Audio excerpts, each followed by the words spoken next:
Le secret derrière la position de David face à Goliath.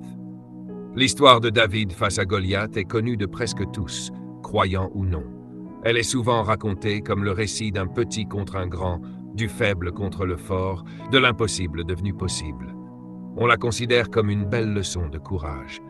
Mais au-delà de la simplicité apparente de ce récit, il existe une vérité beaucoup plus profonde. David n'a pas vaincu Goliath simplement avec une pierre et une fronde.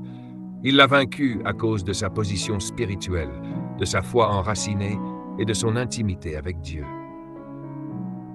Ce qui a réellement permis à David de vaincre ce géant, c'est ce qui se passait dans l'invisible, ce que les autres ne voyaient pas. Derrière chaque geste, chaque parole de David se cachait un secret spirituel puissant. C'est ce secret que nous allons découvrir ensemble. David connaissait son identité. Quand David entend parler des menaces de Goliath, il ne réagit pas avec peur. Il pose une question cruciale. Qui est donc ce Philistin, cet incirconcis, pour insulter l'armée du Dieu vivant? Ce mot incirconcis n'est pas une insulte, c'est une déclaration spirituelle. David identifie tout de suite que Goliath n'a pas d'alliance avec Dieu. Et cela, pour David, change tout. Il comprend que la victoire ne dépend pas de la taille du géant, ni de ses armes, mais de son positionnement par rapport à Dieu. Goliath, malgré sa force, est sans couverture divine. David, lui, est sous alliance, couvert, protégé, aimé et envoyé par l'Éternel. Quand tu sais qui tu es en Dieu, tu n'as plus peur des géants.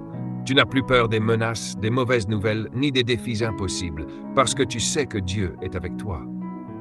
David n'a pas été intimidé, car son identité ne dépendait pas de l'apparence, mais de la vérité spirituelle de l'alliance. 2. David portait une onction.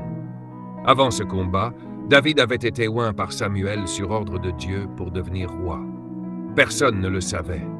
Mais dans le monde spirituel, David n'était pas un simple berger, c'était un roi en préparation. L'onction que Dieu avait déposée sur lui avait changé sa nature. L'onction, c'est la marque de Dieu. C'est la capacité surnaturelle que le ciel te donne pour accomplir une mission terrestre. Ce que ni Goliath, ni ses frères, ni même Saül ne voyaient, c'est que David était déjà équipé intérieurement pour régner. Il portait en lui l'autorité de l'appel divin. Il n'avait pas besoin de l'armure de Saül, car il avait l'équipement du ciel, la foi, l'onction et l'Esprit de Dieu. Souvent, nous cherchons à porter des armures humaines pour affronter nos géants, les conseils des autres, les moyens du monde, les stratégies logiques. Mais la vraie force vient de l'onction, cette présence tangible de Dieu qui repose sur ceux qui lui sont consacrés.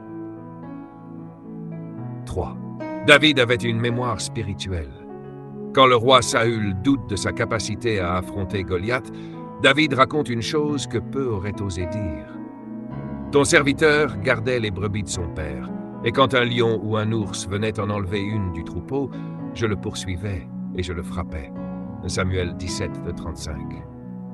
David se souvient de ses victoires secrètes, des combats livrés dans le silence, loin des regards. Il n'était pas en train de se vanter, il était en train de raviver sa foi. Il se disait à lui-même, « Si Dieu m'a déjà sauvé de ces bêtes sauvages, alors il me sauvera de ce géant. » La mémoire spirituelle est une clé de la foi. Quand tu te rappelles ce que Dieu a déjà fait pour toi, tu retrouves la force d'affronter ce qui te fait peur aujourd'hui. David n'a pas puisé sa foi dans ce qu'il voyait, mais dans ce qu'il avait vécu avec Dieu. 4. David a prophétisé sa victoire. Alors qu'il s'avance vers Goliath, David déclare « Tu marches contre moi avec l'épée, la lance et le javelot, et moi je marche contre toi au nom de l'Éternel des armées. Aujourd'hui je te frapperai, je t'enlèverai la tête et je donnerai ton corps aux oiseaux. » Samuel 17. David ne se contente pas d'espérer gagner. Il déclare sa victoire à l'avance. Il parle avec une autorité spirituelle qui dépasse son âge ou son expérience militaire. C'est là un autre secret de sa position. La puissance de ses paroles. Il savait que les paroles ont du poids dans le monde spirituel. Il savait que quand tu déclares avec foi selon la volonté de Dieu, le ciel agit. Il a parlé, et Dieu a confirmé sa parole.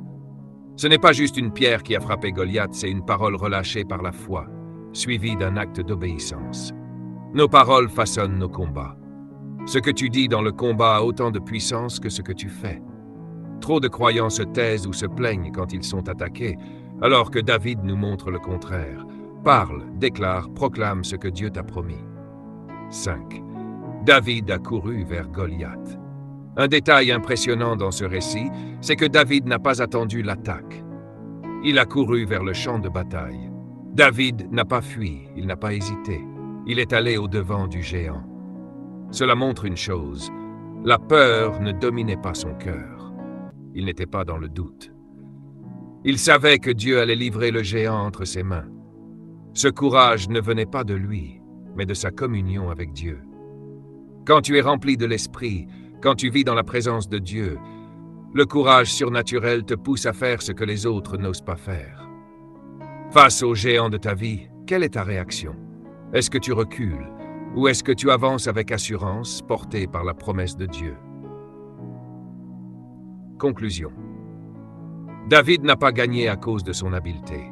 Il n'a pas gagné parce qu'il était plus rapide, plus intelligent ou plus précis. Il a gagné parce qu'il était positionné spirituellement. Ce que l'ennemi ne voit pas toujours, c'est ce qui se passe dans le secret. David était préparé depuis longtemps, dans les pâturages, dans la solitude, dans les chants à Dieu, dans les combats cachés. Il avait été formé en silence pour une victoire publique. Tu veux vaincre tes géants? Ne cherche pas une fronde. Cherche une relation avec Dieu.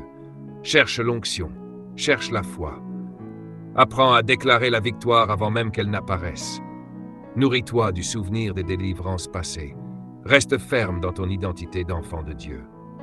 Le secret derrière la position de David face à Goliath, c'est qu'il savait qu'il n'était pas seul. Il savait que Dieu était avec lui. Et quand Dieu est avec toi, aucun géant ne peut tenir debout. Aujourd'hui, Dieu cherche encore des David. Des hommes et des femmes qui ne reculent pas, qui ne se laissent pas impressionner, mais qui avancent avec foi, avec courage et avec une pleine conscience de leur position en Christ. Alors lève-toi, prends ta fronde spirituelle et cours vers ton Goliath.